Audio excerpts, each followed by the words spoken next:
दोस्तों, मैं अंकित कुमार आप लोगों का एक बेसिक पॉइंट में स्वागत करता हूं। आज हम देखेंगे कल जो पढ़ाए थे उससे नेक्स्ट टॉपिक। तो कल हमने देखा था कि लोग कहां पे रहते हैं और लोग ऐसे जगहों पर क्यों रहते थे। आज हम देखेंगे कि उन जगहों पर रहते हुए लोगों ने क्या किया। तो उनमें से एक महत्वपूर्ण बात है दोस्तों, शैल चित्रकला। जब लोग भीमबेटका में रहते थे तो वहाँ शैल चित्रकला के कुछ प्रमाण मिले। इससे अनुमान लगाया जाता है कि आरंभिक लोग चित्रों को भी बनाना आरंभ कर चुके थे। तो हम देखेंगे किस युग में और कैसे कैसे लोगों ने पेंटिंग का भी आविष्कार किया। तो दोस्तों, उसी के कड़ी में हमने लिखा है कि पाषाण युग के लोग अच्छा कलाकार थे। मेरा फर्स्ट यही बात है दोस्तों कि पाषाण युग के लोग अच्छे कलाकार थे। क्योंकि दोस्तों, जब फर्स्ट इन्वेंशन किसी चीज़ का होता है तो उस टाइम में आपको देखा जाता है फर्स्ट इन्वेंशन कितना कारगर है। तो फर्स्ट इन्वेंशन अगर बोला जाए चित्रकला का, तो चित्रकला पहला बना, क्योंकि उससे पहले तो कभी बना नहीं था। और उस टाइम में अगर वैसा बना दिया गया तो बेस्ट था। आज का तो पेंटिंग उससे बहुत ज़्यादा बेस्ट है, लेकिन उस टाइम पे भी अगर उससे मतलब कंपैरिजन किया जाए तो बेस्ट था वो।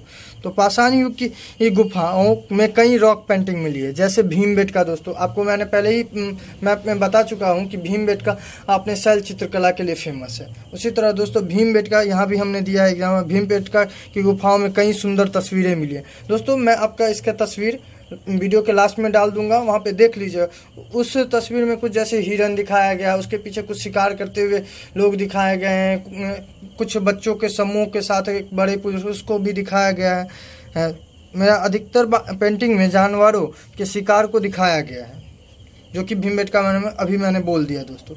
और तीसरा, मेरा इतिहासकारों का मानना है कि ऐसी तस्वीरों को किसी खास उत्सव के मौके पर बनाया जाता होगा। दोस्तों, आप ही सोचिए कि आप कोई काम जैसे कि हुआ कि आप घर का पेंटिंग करते हैं, तो घर का नॉर्मल पेंटिंग तो हर दिन चलता है, लेकिन किसी गेस्ट या किसी फंक्शन में आप घर की पेंटिंग बहुत बढ़िया से करवाते हैं और बेस्ट तरीका से दिखने। इसी तरह दोस्तों, ये भी अंदाज़ा लगाता है, हम लोग इतिहास को देख तो नहीं पाते हैं, उसके बारे में कुछ अंदाज़ा लगाते हैं या कुछ एविडेंसेस से उसको सोचते हैं कि ऐसा किया होगा। तो इसी तरह इतिहासकार अनुमान लगाते हैं कि इस पेंटिंग को या तो वो किसी त्यौहार के मौके पर बनाया गया होगा, और दूसरा ये भी बात हो सकता है, इतिहासकार का मानना है कि ऐसी तस्वीरें किसी खास उत्सव के मौके पर बनाया जाता होगा। शिकार पर जाने से पहले लोग ऐसी चित्रों को बनाते होंगे। हो सकता है दोस्तों, जैसे कि कोई काम के लिए आप भी जब मन आपका नहीं लगता है तो आजकल लोग गाना सुन लेते हैं या कहीं खेलने चले जाते हैं, तो उस टाइम जैसे लोग शिकार करने जाते होंगे। हो सकता है कि इतिहासकार का मानना है कि जैसे कि कोई शिकार करने जा रहे हैं तो उनके उत्साह को बढ़ाने, क्योंकि शिकार भी एक कठिन काम था उस टाइम में दोस्तों, क्योंकि इतना तकनीक जो है विकसित नहीं था। तो उस टाइम में पत्थरों से ही बनाया जाता शिकार किया जाता था। तो उस सब एक हौसला ही ऐसा था कि हौसले के दम पे सारा चीज़, क्योंकि शेर का जैसे शिकार करना है, तो क्या आपको लगता है पत्थर से आप कर पाइएगा? नहीं कर पाइएगा। लेकिन उस टाइम के लोग पत्थरों के औजार बना के करते थे, तो वो उनका हौसला था। इसीलिए हो सकता है कि वो उसके हौसला को बढ़ाने के लिए ही चित्रकारी करते होंगे। यह भी तो हो सकता है दोस्तों कि लोग इतना खाली समय मिलने लगा होगा कि अपने आसपास के पर्यावरण की सुंदर प्रकृति को निहार सके और इनके बारे में सोच सके। जैसे दोस्तों, आपको टाइम मिलता है तो आप सोचते हैं कि आपको क्या करना है, कैसे करना है। वैसे ही लोगों को भी उस टाइम में जब भोजन पर्याप्त मात्रा में आसानी से मिलने लगे होंगे तो वो भी सोचते होंगे पर्यावरण के बारे में। तो इस तरह से वो इस टाइम को सोचते होंगे। तो उस तरह को सोचने, आज कॉपी है तो वो आप लिख लेते हैं, अच्छी बातें आपको लगती है। तो उस टाइम लोगों को समझ नहीं आता होगा कि कहाँ लिखे, तो वो चित्रों के माध्यम से ये लिखते होंगे। क्योंकि कहा भी जाता है कि आपको नवपाषाण काल में भी लेखन कला का विकास नहीं हुआ था। बुद्ध के काल में, यानी बुद्ध के काल से पहले हड़प्पा सिविलाइजेशन में लेखन कला प्रचलन हो चुकी थी दोस्तों, लेकिन पढ़ा नहीं जा सका। लेकिन बुद्ध काल में पढ़ा भी गया। तो दोस्तों, ये हुआ। और आगे देखते हैं, किसी भी चीज़ को बनाने के लिए दोस्तों उसके पीछे कुछ रीज़न होता है। उसके पीछे आपको आज कुछ काम किए हैं तो उस काम का भी कोई रीज़न होगा, और उससे क्या फ़ायदा होगा वो भी होगा। तो शैल चित्रकला से हमें क्या फ़ायदा पता में होता है या हमें क्या पता चलता है, तो हम देखते हैं कि शैल चित्रकला से हमें क्या पता चलता है। तो दोस्तों, इन पेंटिंग से हम ये भी पता चलता है कि लोग समूह में रहते थे। क्योंकि भीमबेटका के अगर चित्रों को देखा जाए तो वो कई ग्रुप बना हुआ है, यानी 2-4 बच्चे के साथ कोई पुरुष दिख रहा है, तो कहीं शिकार करते हुए 3-4 पुरुष देख रहे हैं। तो इससे अनुमान लगाया जाता है कि वे लोग समूह में अब रहना स्टार्ट कर चुके होंगे। समूह में रहने के भी कई फ़ायदे होते होंगे दोस्तों। जैसे आप दोस्तों आप अकेले किसी जगह जाते हैं दोस्तों, सोचिए एक नॉर्मल सी बात है कि आप अगर किसी जगह अकेले जाते हैं तो आपके मन में डर रहता है कि अगर किसी से लड़ाई हो गया तो क्या होगा। लेकिन अब वहीं आप 10 लोगों के साथ जाते हैं तो आपको लगता है कि नहीं हम सेफ़ हैं। उसी तरह जब लोग समूह में रहते होंगे तो उन्हें लगता होगा कि हम सेफ़ हैं और इसके भी कई फ़ायदे होंगे। तो वही फ़ायदे हम देखते हैं। एक बड़े समूह में रहने के से शिकारियों से सुरक्षा मिलता होगा, जैसे कि आपको किसी से डर नहीं होता है, सेफ फील करते हैं। उसी तरह उस टाइम में शिकारी उस टाइम में कौन होगा? शेर होगा, बाघ होगा। अगर आप 10 आदमी रहे या 100 आदमी रहे तो 100 आदमी की जगह एक शेर नहीं टिक सकता है। इसलिए दोस्तों उन्हें सेफ फील होता होगा। एक बड़े समूह में रहने से किसी बड़े जानवर को मार सकता है, जिससे प्रचुर मात्रा में भोजन मिल सकता है।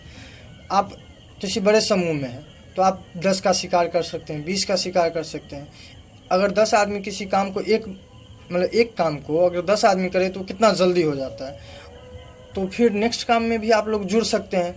इसी तरह जब 10 आदमी एक को शिकार करता हो तो जल्दी शिकार कर लेता होगा।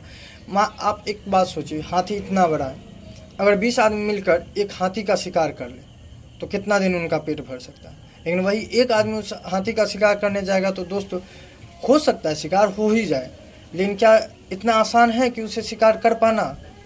यही चीज़ फ़ायदा था हमारे समूह में रहने का। और नेक्स्ट हमारा ये भी है कि ऐसा माना जाता है कि ये अक्सर पुरुष ही शिकार पर जाते थे। दोस्तों हमारे प्राचीन काल या आरंभिक काल से ही देखते मतलब अनुमान लगाया जाता है कि पुरुष ही सब कुछ में आगे रहा होगा जिस तरह की, लेकिन कुछ जगह पे ये भी दिखाया गया कि महिला आगे है। तो आरंभिक मानव में इतिहासकार अनुमान लगाते हैं कि वे ही लोग मतलब पुरुष वर्ग ही शिकार पे जाते होंगे, जबकि महिलाएं गुफा में रहकर बच्चों की देखभाल करते होंगे। अब आते हैं, महिलाएं कंदमूल और फल इकट्ठा करते होंगे। दोस्तों आप ही सोचिए, आप एक जगह रहते हैं तो आपकी माँ है, आपके पापा जब काम करने जाते हैं तो आपकी माँ खाना बनाती है, कुछ सामान घट जाने पे वही मंगवाती हैं। ये तो नहीं है कि हर चीज़ तुम्हारे आपके पापा ही ला के देते हैं, बस उनका काम होता है कि बाहर से वो सारा चीज़ ला के दे, आपकी मम्मी उसको बनाए पकाए। तो इसी तरह उस टाइम में भी महिलाओं का बना तो सकती नहीं थी, तो आसपास में गिरे कंदमूल का वो इकट्ठा करते होंगे। एक और बात दोस्त अंदाज़ा हम भी लगा सकते हैं, आप भी लगाइए कि ये महिला कभी माँ बनती है तो उनके लिए कभी ना कभी उनको माँ बनने में कम मिनिमम तो 3 महीना दोस्तों एक जगह रहना ही होगा, क्योंकि चलने फिरने में उस टाइम इस 3 महीना का जो पीरियड होता है उसमें लोग को चल नहीं पाती है माएँ। तो उस टाइम में वो एक जगह रही होंगी तो आसपास के कंदमूल को इकट्ठा किया होगा। पुरुष वर्ग भी एक जगह उसी कारण रहे होंगे।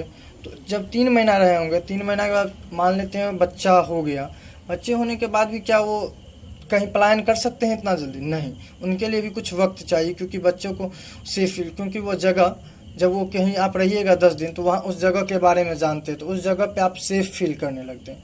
नई जगह पे आपको फिर से उस जगह पे ढलने के लिए कुछ टाइम लगता है। इसीलिए दोस्तों हमारे अंदाज से यही वो टाइम रहा होगा जब महिलाओं ने पेड़ों को फलते फूलते देखा होगा, जानवरों को बच्चे देते देखा होगा। यहीं से दोस्तों कृषि का मतलब जो है ना पशुपालन और कृषि के शुरुआत में भी हो चुका होगा।